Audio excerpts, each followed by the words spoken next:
This was one of our arguments, that women need free speech and the right to associate together in order to protect and advance our rights. This seems obvious, but we're having to, argue this in court now. And what he said was that laws that protect historically marginalized groups should apply to me, the man, and not to women. So what his lawyers tried to do was position him as the poor oppressed person and women as this larger, terrible category that oppresses people. It's obviously completely backwards. Our next argument, we said Green is a man and the law protects sex. It does not protect his gender feelings. And he is a man.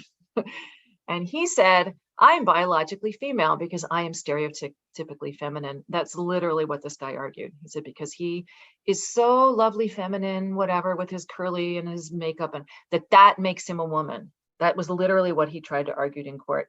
He said that he was indistinguishable from, quote, cisgender women, and that he is a natural born woman. Those were his words. He is a natural born woman. Now, I got to tell you, infants know the difference between a male and a female face. Infants, like people who are 3 weeks old, who can see enough. The first thing they can see is the difference between a male and a female face. My dogs know the difference between men and women. There's not a culture that's ever existed that does not know the difference between men and women. But he is claiming he's a natural born woman because he likes putting on makeup.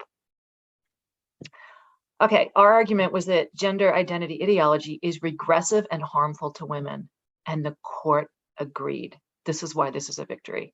And he said, I'm a biological female because I'm stereotypically feminine. So we were quoted.